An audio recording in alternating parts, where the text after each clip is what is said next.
The sun was barely up when Sergeant Liana Ward stepped onto the training field for the first time. At 5 feet 4 inches, quiet, and carrying herself with the kind of stillness that drew attention without asking for it. She didn't look like much to the 100 soldiers sweating through morning drills. This battalion wasn't known for kindness, or patience, or restraint. Here, discipline was enforced brutally, and the man who enforced it was Commander Rourke. A towering figure with a shaved head and a reputation that spread faster than any rumor. He was famous for his hands-on corrections, infamous for never getting punished for them. Liana didn't seem bothered. She just stepped into formation, waited for the whistle, and when the drill started, she moved. Fast, precise, effortless. While others gasped for air, muscles shaking, Liana finished 2 full circuits ahead of everyone, then stood at parade rest as if she hadn't even warmed up. That's when Rourke noticed her. His eyes narrowed. He wasn't impressed. He was offended.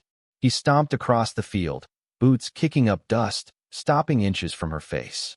"You think you're better than my soldiers, Ward?" He barked loud enough for the entire formation to hear. Liana didn't flinch, didn't respond, just breathed.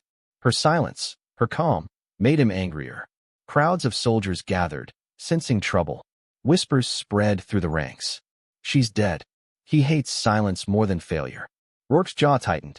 Veins stood out in his neck. He raised a hand, open palm, ready to correct the new sergeant in front of everyone. Curiosity spiked the moment his shadow fell across her face. And before we get into the 5 seconds that changed this entire base, hit that subscribe button and tell us where you're watching from. This gets intense. Rourke's hand came down, and everything changed. Rourke's hand came down like a hammer. The crack echoed across the entire training field, sharp, violent, unmistakable. 200 soldiers froze mid-breath. It was the kind of slap that should have knocked someone off balance, should have sent them stumbling, should have at least made them flinch. But Sergeant Liana Ward didn't move. Not 1 inch. Her boots stayed planted. Her posture remained centered. Only her head turned slightly with the impact, then eased back into place as if nothing meaningful had happened. A dead, suffocating silence swallowed the field. Recruits stared wide-eyed. Seasoned NCOs swallowed hard. A few officers looked down at the ground. They knew Rourke crossed a line, but none dared challenge him. Rourke's chest heaved, expecting fear, tears, collapse. Instead, Liana slowly lifted a hand and touched her cheek with 2 fingers, the gesture calm, almost clinical, like she was checking a piece of dust rather than a violent slap. Then she spoke, quietly, evenly, dangerously controlled.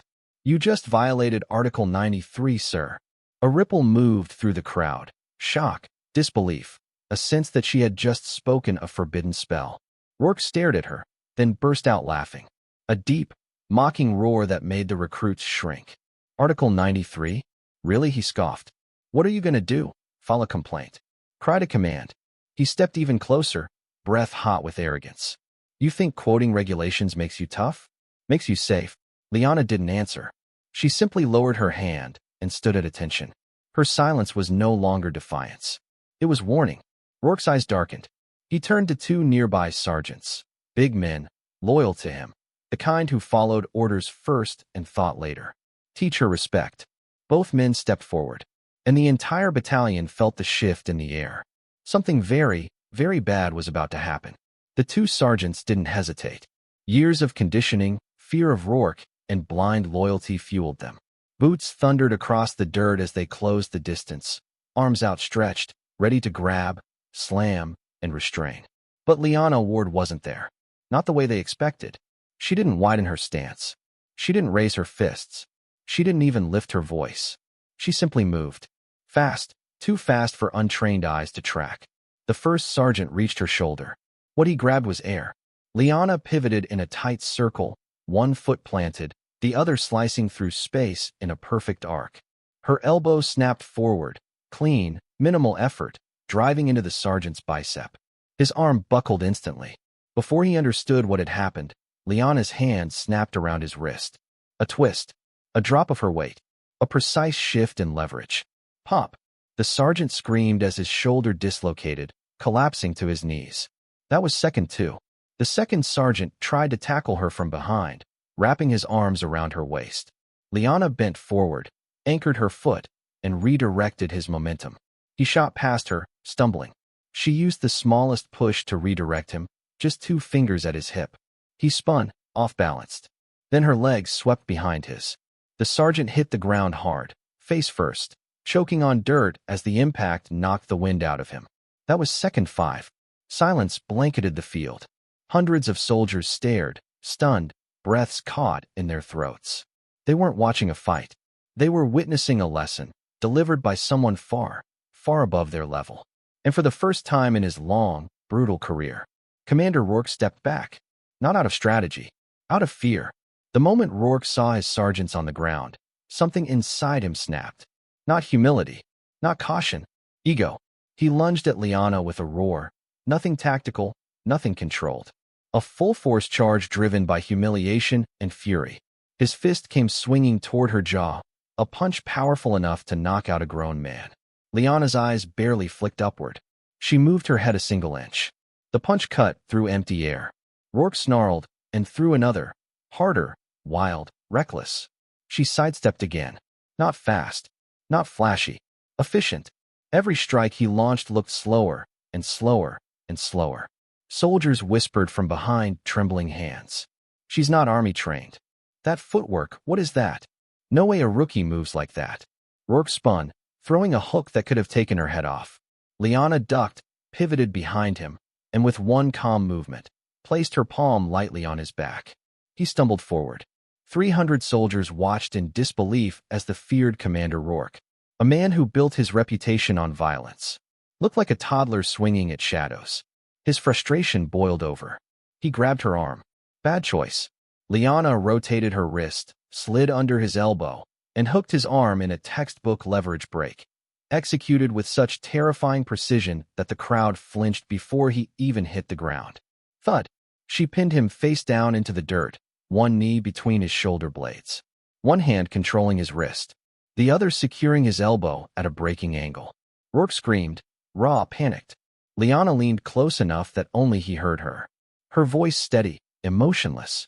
Stop resisting. He stopped. The entire formation did too. The sound of boots pounding across the training field broke the silence. Military police, 4 of them, rushed in with weapons low and eyes sharp. Everyone expected them to swarm Liana, to pull her off the commander, to restore order. Instead, all 4 MPs stopped, straightened, and saluted. Recruits blinked. Sergeants froze mid-breath. Commander Rourke's face drained of color.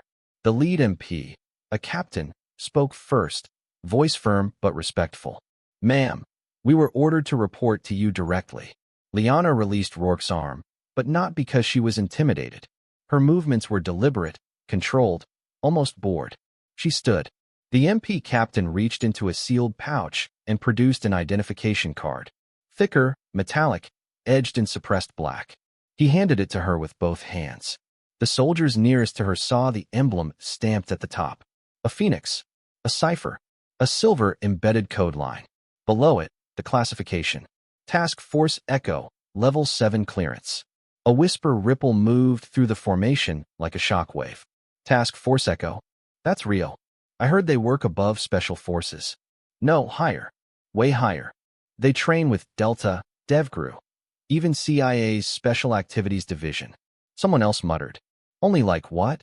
10 people in the whole military have that clearance. Another answered quietly. Closer to 4. All eyes turned to the smallest person on the field. Sergeant Liana Ward. The rookie. The quiet one. The one Rourke had slapped 5 minutes ago. Rourke's chest rose and fell in shallow, panicked breaths as the truth slammed into him. He hadn't hit a new soldier. He hadn't disciplined a subordinate. He had assaulted a Tier 0 covert operator. Someone the entire base suddenly outranked him. And worse, someone who outranked almost everyone alive. Liana didn't raise her voice. She didn't gloat. She didn't even look at Rourke as he lay trembling in the dirt. She simply handed her clearance card back to the MP captain and spoke in a tone so calm it made the silence heavier. I'm ready to give my statement. The MP straightened instinctively, not because of her rank, but because of the way she carried it. Unshakable, measured, professional. A portable recorder was produced. The lead MP clicked it on. Ma'am, described the incident. Liana clasped her hands behind her back, posture perfect.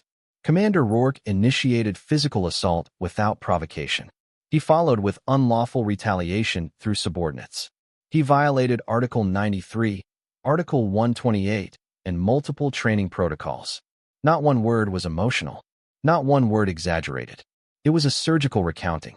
The truth cut deeper than any accusation. The MPs turned to Rourke, who tried to speak, tried to defend himself, but only wheezed out fragments. She disrespect, no idea. He sounded small, weak, stripped of the power he once abused. Two MPs stepped forward. Commander Rourke, you are detained under suspicion of abuse of authority and assault. You will be escorted to JAG pending formal review. They lifted him to his feet. The man who had terrorized the battalion for years was now being led away like a disgraced recruit. At that moment, the battalion commander sprinted onto the field. Red-faced, horrified, breathless. Lieutenant Ward. No, task force. He stumbled over every word. Liana simply nodded. He turned to the formation. Listen carefully.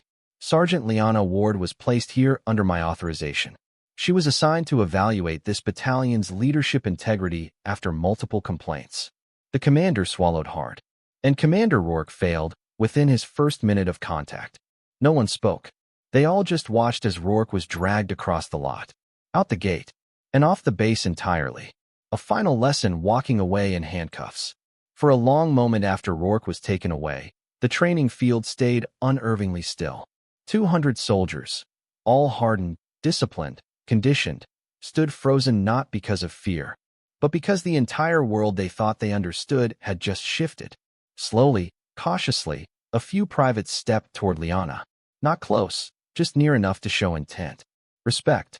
A tall corporal cleared his throat, voice shaky. Ma'am, we didn't know. Liana turned to them. No hostility. No pride. Just a steady, composed calm. That was the point. Another soldier, one who had smirked earlier, now stood with his hands clasped behind his back, mirroring her posture. Lieutenant, what you did back there. He swallowed. Most operators would have laid him out permanently. Liana looked across the field, at the dirt where Rourke had fallen, at the stunned faces of soldiers who expected her to be fragile, weak, disposable. When someone hits you, she said softly, strength isn't about hitting back. The soldiers leaned closer. Her voice wasn't loud, but every word felt sharpened. Strength is choosing not to. Strength is control. Strength is stopping the fight without destroying the person in front of you. A private whispered to his friend. She could have ended Rourke in one move, and she didn't. Another added, that's discipline. That's real power. Liana gave a single nod. You're soldiers. You know force. But restraint. Her eyes swept the formation. That's what separates warriors from bullies. The words hit harder than any strike she had avoided that morning. One by one, soldiers straightened, shoulders back, chests lifted, not out of fear, but out of respect. Earned in silence. Proven in seconds. Understood forever. The battalion stood assembled, silent, attentive, unsure whether to breathe or salute. Liana stepped forward, stopping in front of 200 soldiers who, just an hour ago, dismissed her as a nobody. Now, they waited like students in front of a master. She didn't yell. She didn't command. She simply spoke. A leader protects, she began, her voice steady and cold as steel. A coward abuses. Soldiers shifted, absorbing the words like impact rounds. Liana continued, pacing slowly across the front row. Every action you take, every order you give, every drill you run, it reflects the integrity of this uniform. She paused. And if you don't respect the people under you, you don't deserve to lead them. A ripple of shame moved through the ranks. Everyone knew who those words were aimed at. But Liana didn't look back at the gate where Rourke had been dragged away. She focused on them, on the future of this battalion. You are soldiers of the United States Army. You are not here to crush each other. You are here to uphold the standard, to be the wall between this nation and its enemies. She stopped walking and turned to face all of them. Strength isn't how hard you strike. Strength is knowing when not to. A few soldiers straightened, eyes suddenly brighter. Others swallowed hard, realizing they had a lot to learn. Liana gave a single nod. Dismissed. As the formation broke, she pulled out a small encrypted device clipped inside her uniform. It vibrated. One line glowed across the secure screen. Active deployment, 24 hours. She exhaled, calm, focused, ready. Without another word, she walked toward the base exit. Sunlight washed over her. A new mission already unfolding behind her eyes. And just like that, Sergeant Liana Ward, Task Force Echo Operator, disappeared into the light, ready for whatever came next.